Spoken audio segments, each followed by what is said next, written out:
Okay, everybody, how we doing? It is November 7th. It is 8:38 a.m. in San Diego, California. This is TA Certified, and I'm Tyler Alvarez. Let's get into it. We're going to recap Week 9 in the NFL, do some quick look ahead, and talk about the Monday Night Football game since haven't played yet. Ravens and Saints have not played yet. So we'll go quickly through what happens as everyone watched the games, but I like to give a quick recap. That's what I'll do. Eagles at Texans. Birds were a 14-point favorite. Texans covered that, but Eagles won 29-17. First half of the game was a 14-14 going into halftime.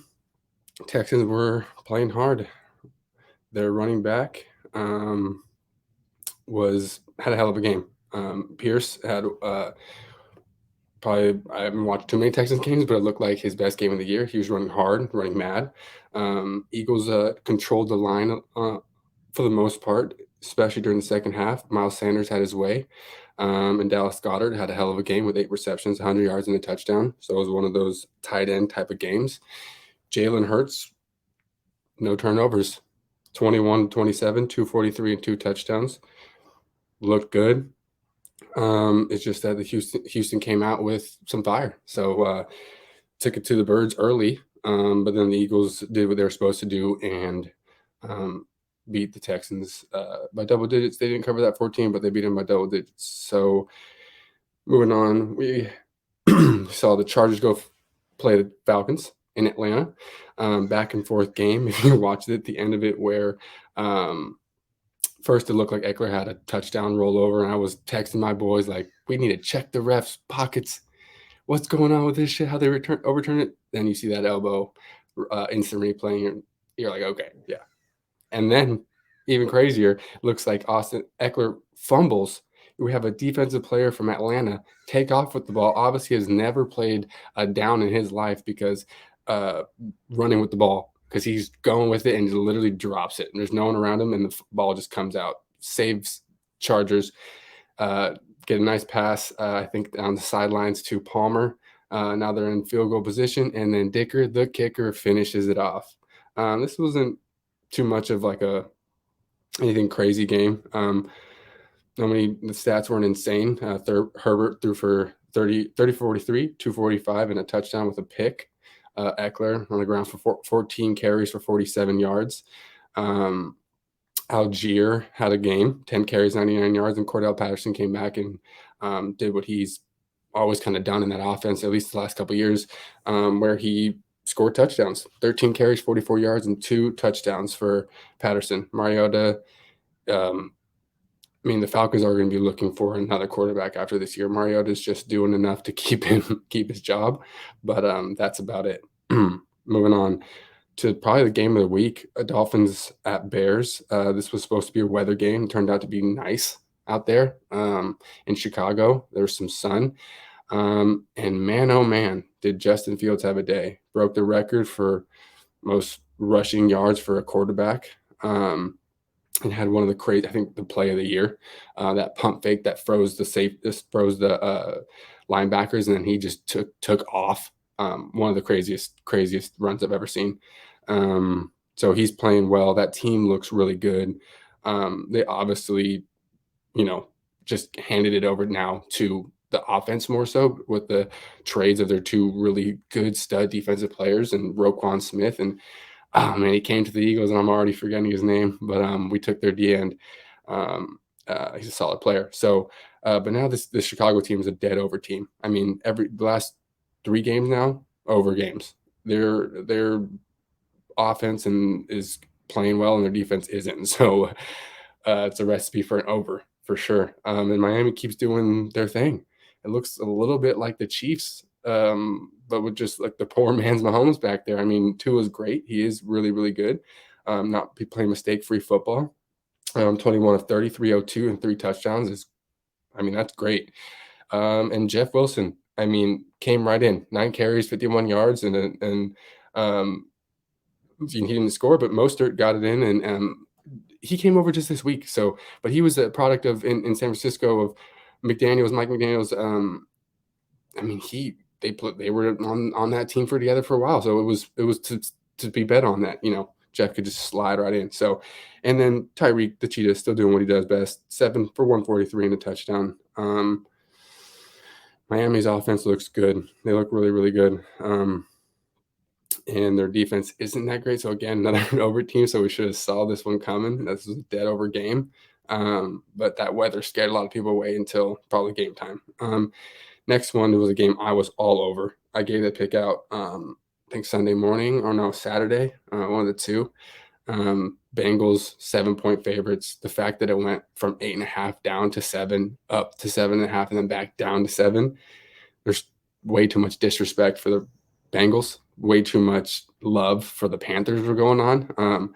And if you watched Thursday's episode, the team said it. I mean, this was the game that we all went like, oh yeah, Carolina sucks. And they do.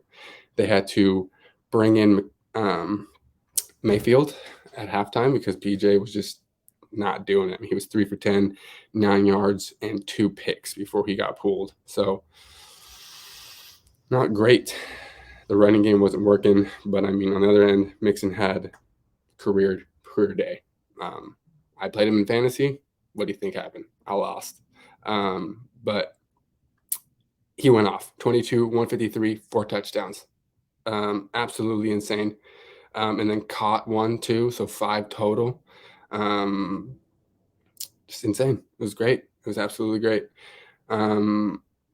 Unless you were going against him in fantasy. So that was me.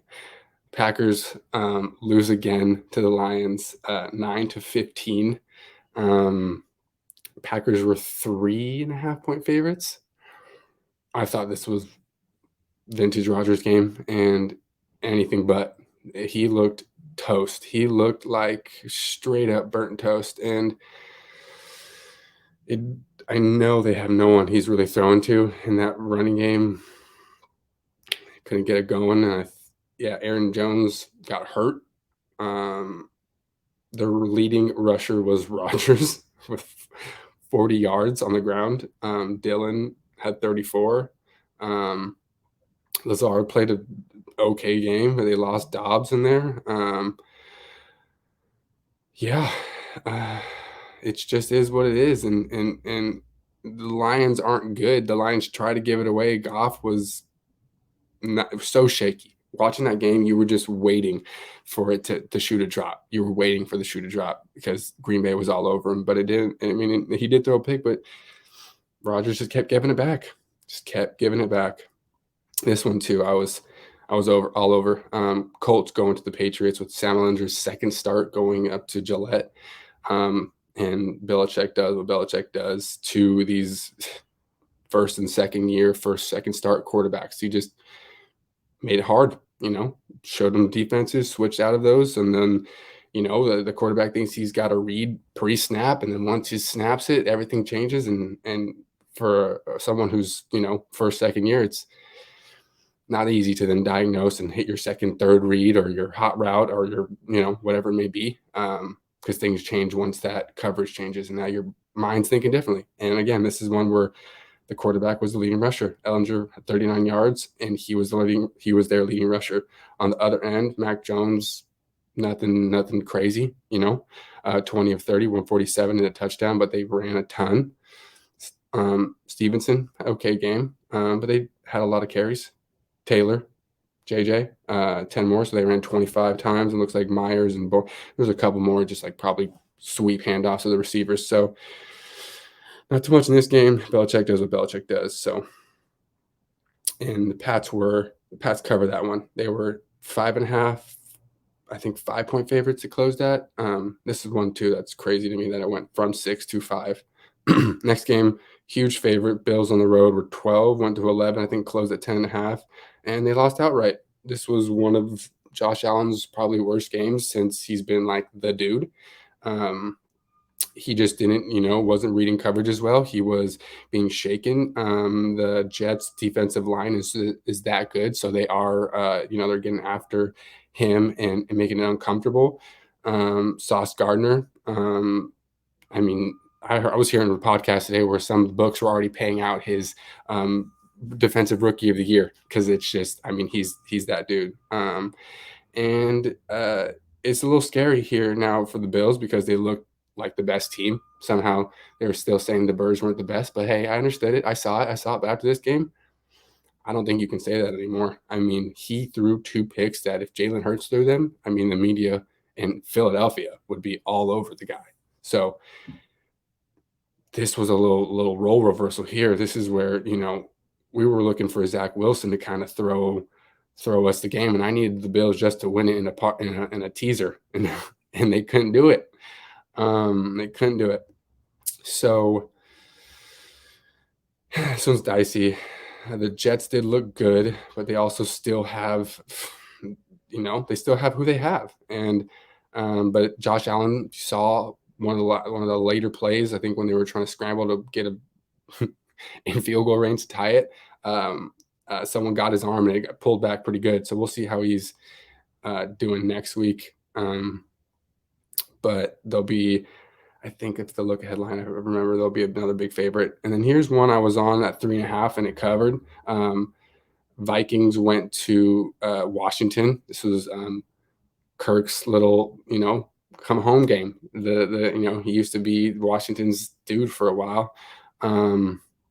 And it looked like the Commanders were going to take this one when they went up 17-7. And then, Minnesota proceeded to rack on, I think 13 straight points with another Heineke big turnover.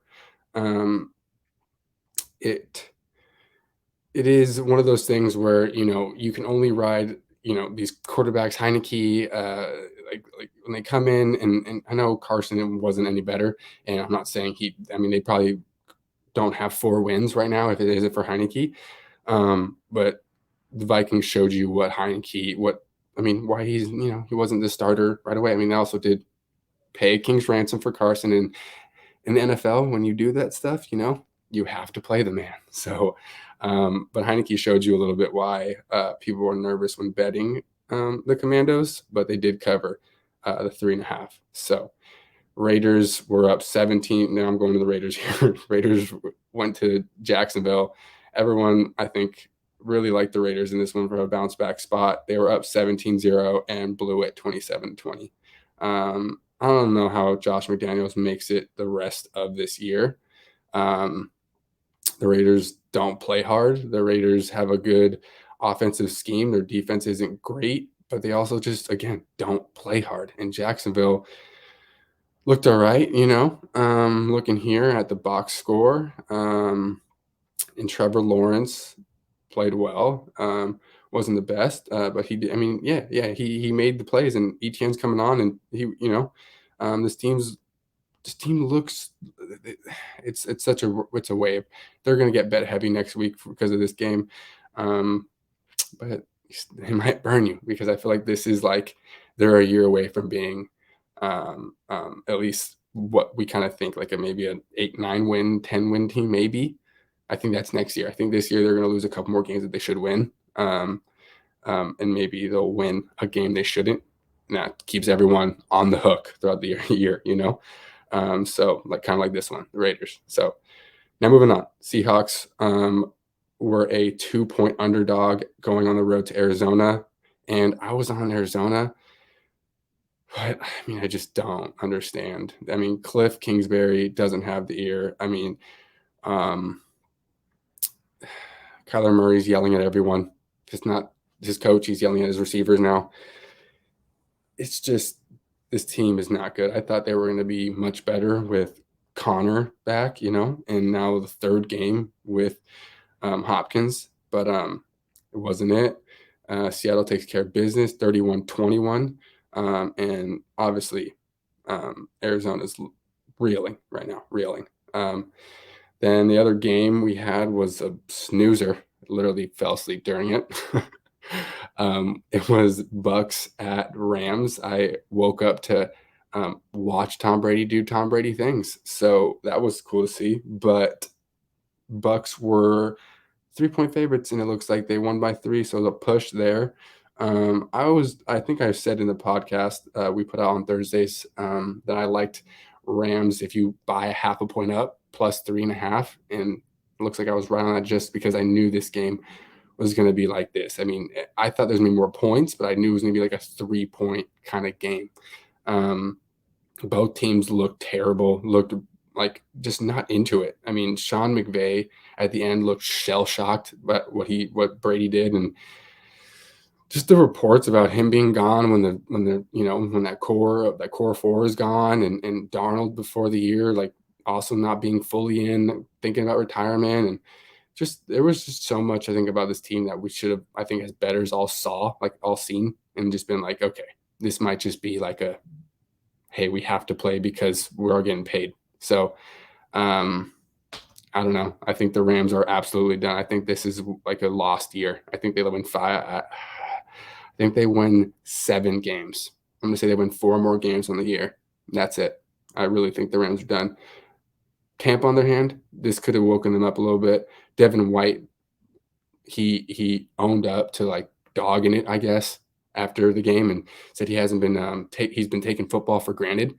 And if you watched that game, he was flying around talking trash to Cooper Kupp on every play. He was smacking up. He was getting in his teammates' face and just really trying to hype everyone up. So, and then I think maybe the shocker of the week was Titans Chiefs down to the wire in OT. Chiefs, I think that they just don't play the Titans well, and the matchups on the back end, the Titans, especially without the cheetah there, the Titans just made it. They made Mahomes play in a phone booth, which he can do for sure. He can do, like, again, holy moly, I didn't even notice this. He threw 68 times, 43 for 68, 446 yards, a touchdown and a pick, with 63 yards rushing. The man was in playoff mode last night. They really wanted to win that game. Wow. And on the other hand, Malik Willis threw 5 for 16, 80 yards, and 80 of it came from one pass to Akinoku. I don't even know if I said that right, but he caught a screen for 48 yards. I felt like the Chiefs were going to win. I don't know if they should have won. Going into the game, I was a little skeptical. After this game, it looks like, if the back end of a team, if the DBs are faster, in the sense that, like, they don't need to be too fast with the current product that the Chiefs have for receivers, and they still have Kelsey, so as long as they have a good safety, or maybe a good middle linebacker who can flow with him, then that team's a little limited, obviously. So this Titans team shows, like, when you have good DBs who can fly around, what happens. So quickly, we'll go over some quick look ahead night lines. Thursday night, Falcons go on the road to the Panthers. Atlanta's 3-point favorites there. I just saw the Panthers let go of 2 more coaches. I think they're officially in full tank mode. I think the Panthers, the only thing that keeps me off it a little bit is Mayfield coming back looking decent, throwing some touchdowns late in that blowout to the Bengals. But I do think this will be a good game. Moving on, let's see. Okay, Seahawks, Buccaneers. This one's in Germany. The look ahead early was Bucks -1. It goes up to Bucks 2. I already took this one. I did. I'm dumb. Yeah, probably. But this is a neutral field, and they're saying that the Bucks are a below average team to a Seahawks team who really hasn't. They're great, but they haven't played a murderer's row of teams that would make you go, oh yeah, the Seahawks are for real. But I'm not saying they're not. They haven't played A+ teams as of yet. They played they Cardinals twice, and they played a beat up Chargers team, and different, and we'll see. I took the Bucks early. I could regret it, but we'll see. Vikings then go on the road to the Bills. Right now, Buffalo's a 7.5-point favorite. There's some unknown about Josh Allen, right? I think he plays, but there is probably going to be talk all week. This one's going to be interesting. It's going to be how are the Vikings DBs going to hold up against the Bills' offensive passing attack, and how can the Vikings, can they run early, and can they play off that to hit Jefferson and some of their receivers, and now their new toy Hawkinson. So that'll be a fun game, I think. And here we go. We go into Lions at the Bears. Chicago is a 2.5-point favorite at home. I feel like that line is a little low. I think it should be 3. So maybe you have a half-point advantage right there right now with Chicago because they're kind of figuring it out, because they don't quit. They're like the exact same team as the Lions, just have a better quarterback and just made a trade for a receiver who could help. So I think I should revisit that one. That one's looks like a low line. Okay, Broncos on the road at the Titans. Titans 3-point favorites. Still some unknowns here for Ryan Tannehill. Broncos off the bye. Titans defense just played a ton of snaps against the Chiefs. I think it was around in the 90s. I think it was 91. So this is big rest versus a team that could be beat up. So this could be one where the sharps are on the Broncos strictly from just looking at like freshness. The defense of the Broncos is a plus, and if Malik Willis is playing again, we saw him; he is limited, so it's one to monitor. Jaguars go on the road to the Chiefs. Chiefs are 10-point favorites. Line is seems high. I feel like this should be 9. So I think this gets bet down. So if you like the Jags, I think you take them now. Browns going on the road at the Dolphins. Miami 4-point favorites. I love Miami right now because Miami. There's a little bit of a depression line going on with the Dolphins, showing that they were really battling it out with Justin Fields all game last game, and the Bears kept it close. And then the Browns did what they did to the Bengals. That's the public and all us bettors have seen of them before this last bye week. So, that line I think is low. And I think that with Bradley Chubb getting more of that playbook on the defense, I think they come after the Browns and the quarterback there, Brissett. There we go. And they'll get after them. I think Miami wins. I think Miami wins by 10 in this game. Texans go on the road at the Giants. Giants are 7-point favorites. Giants just came off of the bye. Texans played Thursday night, so they get a mini bye. I like the Texans right now with that large number because the Giants they don't have a passing game that scares you. And if you can control Saquon, then that whole team changes. So one to monitor. Saints then go on the road. Saints haven't played yet today, so right now the early line without knowing what the Saints will do Monday night on Monday Night Football is the Saints are 2.5-point favorites on the road at the Steelers. Steelers as home dogs usually are good. Mike Tomlin as home dog is awesome. This is a rah Mike Tomlin spot, especially if the Saints win. That line will go up. So if you like the Saints, you should. I feel like you wait and see because the Saints have the primetime Andy tonight, and it's against the Ravens, who could make them look bad. So you could get a little reverse line movement here where it goes to like a Pick'em or a New Orleans 1-point favorite. So one to watch. Colts go on the road at the Raiders. Raiders are somehow 6-point favorites. Both teams don't play inspired. Frank Reich actually just got fired. Breaking news. Frank Reich just got fired. Adam Schefter. So maybe this is a good line. No, I don't. Because look at what the Panthers did when they lost. Usually when they have that interim coach, they play well. So I think this might be the play of the week if that line stays at +6 for the Colts on the road.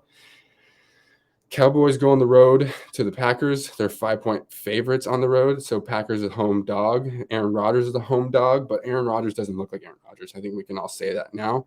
Aaron Rodgers isn't seeing the field. His arm, it's just there seems like a depth. I don't know. He missed that long ball to Torre where he should have hit him in stride, and then he missed the other one to hit when they made that little trick play when the lineman popped out, and he just underthrew it straight to the rookie on Detroit's line from Michigan. I forget his name, but I know exactly where he went to college. Weird. And he was the first-round pick. But this is a big line. Packers at home dog against Cowboys, who are good, but this is like a matchup. This is like a perfect matchup. The only thing you got to watch is like the Packers lost everyone. I think their beat writer said there's not enough like knee braces and walking boots to go around. Like, obviously facetious, but this game is like one of those atypical. You need to watch the injury report game for sure. for sure. So and then Cardinals go on the road at the Rams. Rams are 3-point favorites at home. Cardinals play better on the road. Rams, like I said during the recap, are burnt toast. They're done, but so are the Cardinals. What the hell? Two teams who don't care, who don't really care about winning. It's going to be an interesting one. I think that line goes 2.5, goes 3. I think it's going to move up and down all week. So one to watch. I think that's a complete stay away for me. Complete stay away. And then we have Chargers going on the road at the 49ers. Looks like San Francisco is 7-point favorites at home. This one could be a fun game. The Chargers, if they can get any more healthy, I don't think they'll have Mike Williams back. Keenan Allen may never play again. I don't know what is going on with that man's hamstring. What he needs to do something different. And yeah, so that'll be the later game. That's the Sunday night game. Then Monday night is my Birds at home against the Commanders. 10.5-point favorites. That's a big line for a division game. The Eagles are going to keep getting these big lines now because they're undefeated. This is a Taylor Heineke game where people are going to look at that last game against the Vikings and then kind of forward think about what the Eagles defensive squad, their front end, and then Slay, Bradbury, and then Gardner Johnson. What they've all been doing on the back end is nothing but like an A+. So this game will be one to watch. I think the line could get higher, but I think the sharps will be on the Commanders, and I understand it. I think the Birds win. Obviously, I'm biased, but I think that I don't know if they cover more than 10. So this could be a 7-point, even just straight 10-point victory. So I think this is one to watch because both teams are fairly healthy. And it's a Monday night game, so a little extra rest. And Eagles play Thursday night, so they get that longer rest too. So this is a little mini bye again. The NFL's been giving us a little bit of breaks here and there. So that is the Week 9 recap, Week 10 look ahead. Tonight there's Monday Night Football. I liked the Saints when they were plus 2.5. Now they're 1.5-point underdogs at home now. I still do like the Saints. I'm going to keep, obviously my initial number is 2.5, so I get to keep that number. That's a pick I gave out last Thursday. I'm a little more worried now because of primetime Andy Dalton, to be honest. What he did in primetime against the Cardinals worries me, and just how his stats are obviously different in primetime versus a regular game where he gets to hide a little bit. So what I did, I obviously like the Saints still 2.5. But I already put a bet in this morning for Ravens to win in the first half. It was a pick. It's a pick. Minus 115 I had for the payout. So I took the Ravens to first half. I heard a stat. I think the Ravens first half on the road, 26-1, I think, was with Lamar. So they're a first half team. They usually run down in the second. So maybe this trend continues where the Ravens come out a little hot and then that second half settle down where the Saints keep it close. And this is a game that I think will come down to the wire. It'll be a fun one. So that was the recap. That was the forward think. That was a little quick Monday night breakdown. We'll be back. TA Certified. I'll have all the boys again. I think Wednesday, Thursday. Hopefully we can get it done. And we'll be going over best bets for Sunday, and Thursday games too, and Monday, all that good stuff. But for now, over and out, folks. I'll see you next time. All right.